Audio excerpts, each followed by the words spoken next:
And to be perfectly frank, there have been times when members or leaders in the church have simply made mistakes. There may have been things said or done that were not in harmony with our values, principles, or doctrine. Brothers and sisters, stay in the boat. Use your life jackets. Hold on with both hands. Avoid distractions. Give Brother Joseph a break. Some have asserted that more members are leaving the church today and that there is more doubt and unbelief than in the past. This is simply not true. The Church of Jesus Christ of Latter-day Saints has never been stronger. How can homosexual members of the church? First, I want to change the question. There are no homosexual members of the church. Questions are honored, but opposition is not. I think we'd also have to be honest. There may be some of these questions that there is no answer to. Yes. Those, I think, will be the ones we avoid. Doubt your doubts. Welcome to another episode of the Cognitive Dissidents Podcast. I'm your host, Bill Reel. The Cognitive Dissidents Podcast is about examining the mechanisms in psychology within religion, and we use Mormonism as an example, although we touch on other religions and faiths as well. Today I want to talk about the mechanism that is in place in high demand fundamentalist religions that encourages members to not question and reports them if they do.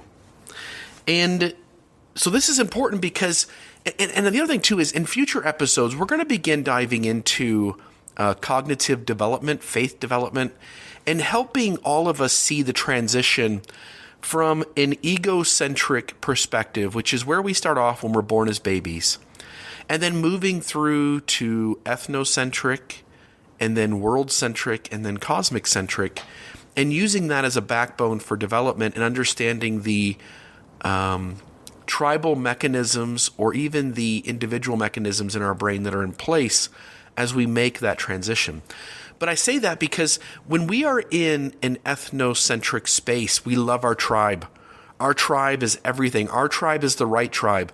And all those other tribes, something's wrong with them. And there's a very us versus them mentality.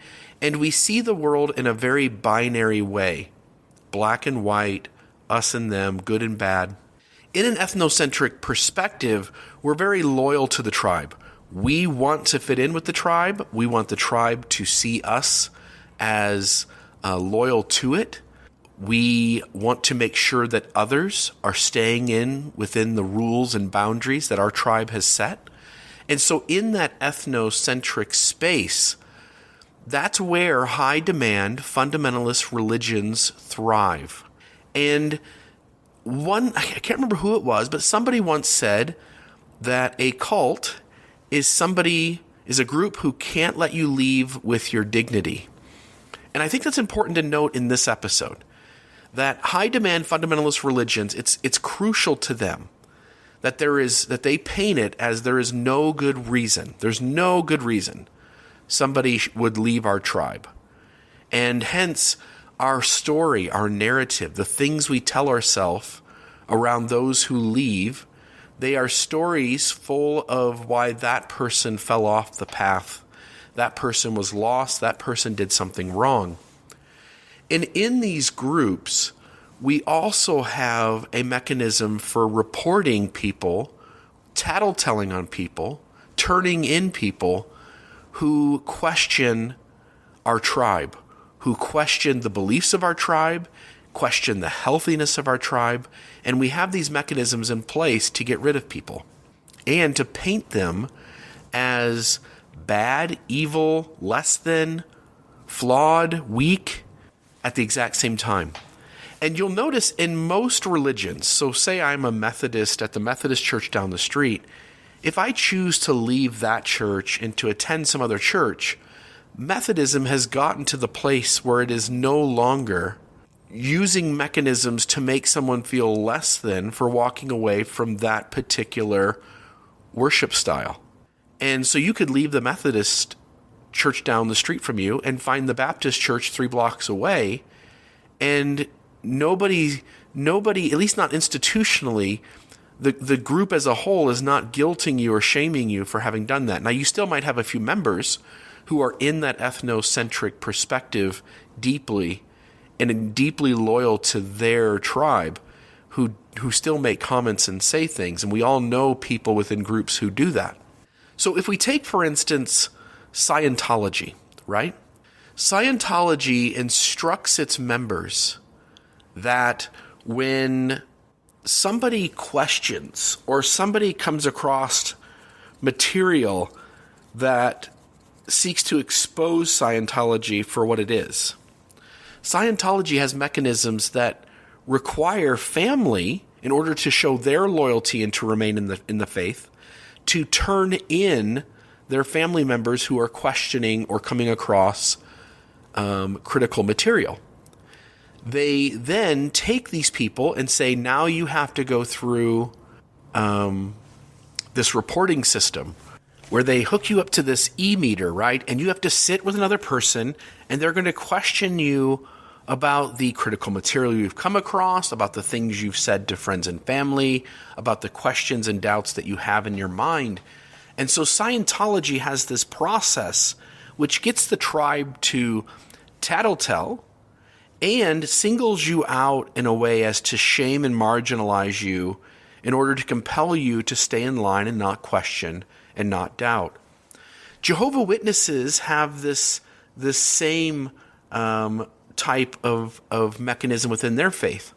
So, for instance, this is off the Wikipedia page. Doctrines of Jehovah Witnesses are established by the governing body, and the denomination does not tolerate dissent over doctrines and practices. Members who openly disagree with the movement's teachings are expelled and shunned. In the Jehovah Witness faith, you are shunned. And what that means is that your family, your friends who are still active believing Jehovah's Witness, they are going to essentially distance themselves from you and cut you out of their life. And so you're essentially dead to them. And this happens within the Amish religion. This happens within Jehovah Witnesses. This happens within Scientology. This happens in Mormonism as well, which we'll get to in a moment. The members who openly disagree with the movement's teachings are expelled and shunned. Witness publications strongly discourage followers from questioning doctrine and counsel received from the governing body, reasoning that it is to be trusted as part of God's organization. They also warn members to avoid independent thinking, claiming such thinking was introduced by Satan the devil and would cause division. Those who openly disagree with official teachings are condemned as apostates who are mentally diseased.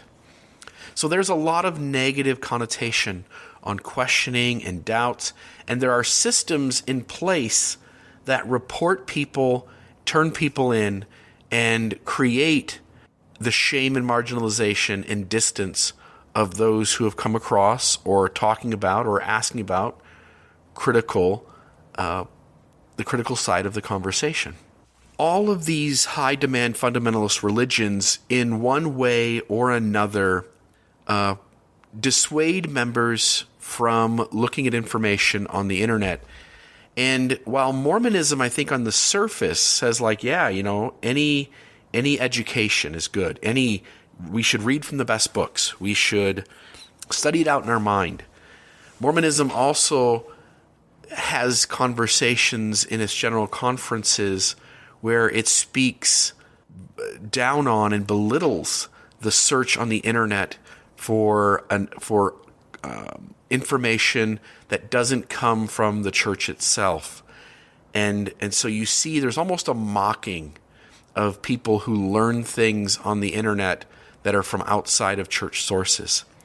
And this happens in all of these religions. Scientology is deeply persuasive to its members that they should not go searching for the opposite story on the internet.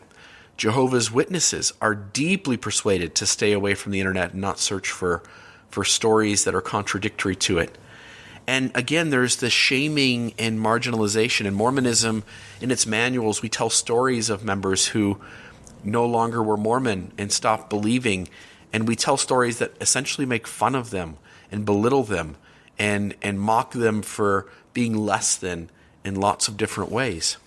But I want to talk today specifically about this idea of turning somebody in. And we can get to the persuasion not to use the internet. We can get to other facets of this protective mechanism. But today I want to talk about turning people in.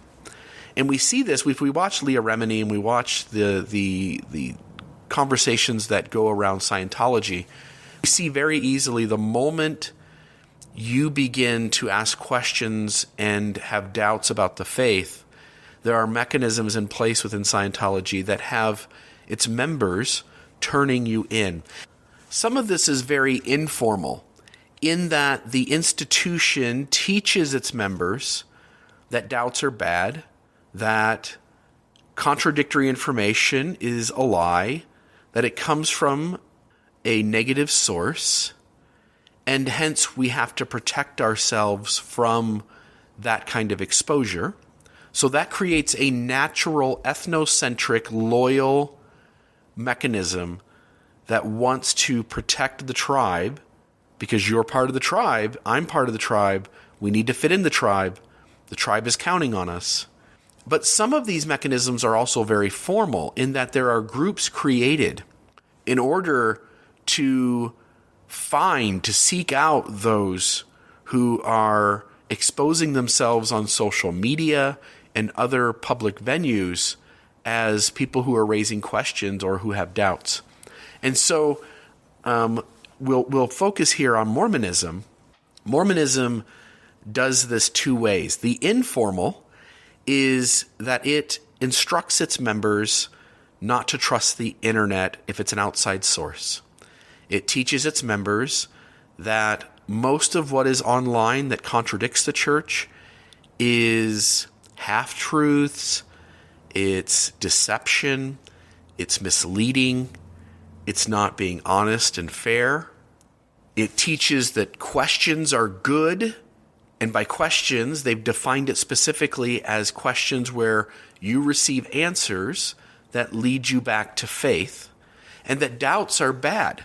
And doubts they've interpreted as having questions where the answers take you further away from the faith. So when you define things in that way, and you make the fitting into the tribe so important, and you tell all the members that trust us, you only need to trust us, we have the truth, and any information that is counter to what we're telling you is misleading, deceptive, it's antagonistic, it's anti-Mormon, then you build within the system this informal policing. And so when somebody raises a question on social media or makes a statement contradictory to the stance that the church holds, other members of that congregation will turn that member in to their bishop, to their ecclesiastical leader. And so this informal policing begins. For instance, if you are in a class and you're either teaching or you're making comments, and your teaching or comments raise questions about the institution's narrative, Mormonism's narrative, because we're talking about Mormonism, pretty quickly, it only takes 2, 3, 4, 5 voices in that room before that ecclesiastical leader, that bishop, will sit down with that member and ask them either to stop raising doubts, or if that person is serving as a teacher in that class, that person will be released quite quickly.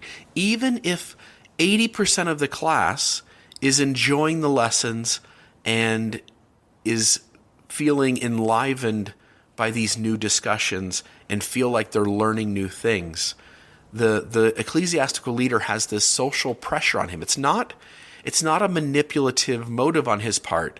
He simply feels this peer pressure to be loyal to the institution. He has members who are questioning his loyalty if he doesn't handle it. And so it takes quite a bit of strength in a ethnocentric religious system to balk at that pressure and say, like, no, this guy's doing a good job teaching. This lady's doing a good job teaching. That person has a right to raise these questions, and we're going to let them do that. And I've watched over my time in Mormonism, I've watched leaders start off saying that's perfectly okay to do that. It's perfectly okay to teach the truth, and if the truth causes us to have to change the narrative in our head, then so be it. I've also seen leaders say it's perfectly okay to raise questions in classes. It's perfectly okay to ask things, even if the answers are difficult for us to deal with. But within a few short weeks or months, those same leaders reverse their perspective because they're getting so much social pressure from members within the tribe to try and put the way in which the class handles the church narrative back the way it was. But there's also a very formal system in these institutions. And in Mormonism has a committee at the highest levels called the Strengthening Church Members Committee. And on this committee, a few of the apostles will serve, as well as other members of the general authorities, which is the upper echelon of leadership. So you have maybe a member of the first presidency, you'll have maybe 2 apostles who are underneath the first presidency, and then maybe you'll have like 6 or 7 members of the first and second quorum of the 70, which are underneath the apostles. And this Strengthening Church Members Committee, what they do is they spend their time raking newspapers, social media, Facebook, different venues, presentations given over the course of the year to find and seek out those members who are raising questions, who are sharing facts and data that show that the church's narrative is not true. They look for people who are raising questions about the mechanisms within the institution that are not healthy. And then the Strengthening Church Members Committee begins to accumulate files on these people. And so I have spoken to people who are friends or know quite well others who serve on this committee or assist this committee, and have been told that, your file folder is so big, it's 2 inches thick, And being a public person myself who raises criticism of the church's narrative and points out the unhealthiness within it, I myself have had folks within the church who either serve on this committee or assist this committee send out letters to where I was going to go and do a presentation, where I was going to go and serve and do something, where I was going to go and give a talk, where I was going to go and be part of a program. These folks have sent out letters, and I know this, these folks have sent out letters warning those who were hosting me, those who were having me participate in their programs, to not have Bill Reel as part of this presentation, to not have Bill Reel as part of this program, to not have Bill Reel come to your neck of the woods. And I know that such things happen for an absolute 100% fact. And so I want to speak for a moment. We've talked about this Strengthening Church Members Committee, but this is way more manipulative than that. It's one thing to have an official committee and for it to be publicly understood that that's what this committee does. It's another thing when you talk about those who assist this committee. And in Mormonism, members are constantly now in this information age. There are members, hundreds of members every day who are discovering new bits of information and for the first time in their life having deep doubts and questions about their faith. And Mormonism, informally, at least the best I understand informally, Mormonism as an institution has created groups to answer those questions and to relieve those doubts. And one such group is FairMormon. So if you go on to, I think it's fairmormon.org. If you go to FairMormon, this site, and again, I'm not saying they were directly set up by the church, but FairMormon is is a group of active believing Latter-day Saints mostly. They do have some folks who are members of their group who have either very nuanced perspectives or even some who are non-Latter-day Saints. But the majority of them are believing, active, faithful Mormons, Latter-day Saints.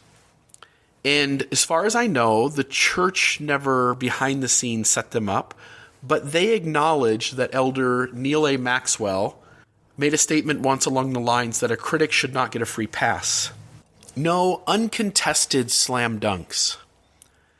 And that Mormonism should be responsive to the criticisms in a way that members do not think there's just one side to these stories. So organizations pop up, and one of those is FairMormon. And if you go into FairMormon's website and you are an active believing Latter-day Saint, and for the first time in your life you have questions, FairMormon's website is designed to have you think and see that this is a place that's here to help you. This is a website that's designed to assist you in your questions. There is a place where you can send them a question. And if you send them a question, they will do their best to answer the question. If you have a criticism, they have a entire repository of thousands of clickable links where every possible criticism that has ever been raised in the church has a discussion going on where they show you the most faithful interpretations of the data and say and impose that it likely happened or probably happened or did happen, something like this. And that way, if you go on with one issue and you click the link to it, and the critic has shared the data with you and explained why it's a problem, FairMormon will then flip that on its head and say this isn't a problem at all, and here's why. And I have no problem with that. I really do appreciate all of us having conversations from multiple angles so that we can arrive at the truth. What my struggle is with FairMormon is that they also serve as a informal assistant to the Strengthening Church Members Committee. So picture this for a moment. FairMormon has made it clear, by the way, that their number one priority is to protect the church. So you put yourself out there as a website that's designed to help people, but you acknowledge that your very first top priority is to protect the name of the church, right? So if somebody comes to you and your answers aren't satisfactory, and this person, all you're doing is showing them that there are not good answers out there, and that their doubts are valid, and that something really is wrong here, the church will at that moment see that you are an enemy because you are detrimental to their top priority, which is to protect the church. On another note, FairMormon has made it clear through its leadership that it is more than happy to assist the church in finding those who have doubts and who the church's answers and their answers are not satisfactory, and to make the church aware of who those people are and to turn them in. Now, I know that sounds crazy, right? Like, Bill Reel, you're making a pretty extreme accusation that FairMormon would take doubters who the church's answers and FairMormon's answers and other apologetic groups, their answers are not satisfying the doubter, and the doubter is getting more serious about his doubts being valid and reasonable, and now he's raising a voice to his family or friends or on social media about how these questions he has are not being addressed and don't have good answers, or how his questions are real and he needs somebody to speak to them. And so I'm making the claim here that FairMormon works with the Strengthening Church Members Committee and with the church to turn these people in. I know it seems like a crazy claim, except here is FairMormon's John Lynch acknowledging just that very thing. Are you supported by the Church of Jesus Christ of Latter-day Saints in any way? We received absolutely zero financial support from the church. Obviously, our desire is to support the church itself. We have a strictly arm's length relationship with the church, obviously. We will reach out to them when we find that there's something that might be of interest to them relative to things happening in the news and that sort of thing, because we do have our ear to the rail, as it were. And so there might be occasions where we will pass information along when we understand that there's something that the church might want to address from a public relations standpoint. Does the church ever ask for your help on anything? There have been times when they have asked us specifically about movements or about individuals and what we know about their activity online, that sort of thing. And, of course, when we're aware of it, we'll share information as appropriate. Now think about this. You're an active believing Latter-day Saint. You come across the CES letter at cesletter.com and you read it. And you now realize the story the church told you is problematic. And for the first time in your life, you have doubts. You're like, wait a minute, this is not the story I grew up with. So you seek out help. All you want to do is resolve your doubts and go back to being an active, believing Latter-day Saint. So you look for help. And one of the first places you're going to find help is FairMormon.org. So you go on to FairMormon.org and you begin asking questions. But their answers are not reasonable, rational, or satisfactory to you. So your doubts increase. As your doubts increase, you begin to reach out to family and friends on Facebook. Now, FairMormon already has, unless you stayed anonymous, FairMormon already has your name. They've got your email. If you choose then to go public and have conversations, FairMormon is very active online at keeping eyes on conversations and watching those conversations take place. I know for a fact that members of the Strengthening Church Members Committee, as well as members of FairMormon, create anonymous identities on social media, which, by the way, violates Facebook's rules, and infiltrates various groups and communities online, and then sits back. They build trust by having a profile that looks like they belong to the group, looks like they would fit right in. And then members of the Strengthening Church Members Committee, as well as members of FairMormon, as they infiltrate these groups, they then make copies, either by copying and pasting text or by screenshots of the conversations that go on in these communities. They then take these notes, these accumulated screenshots and copy and pasting of people's comments.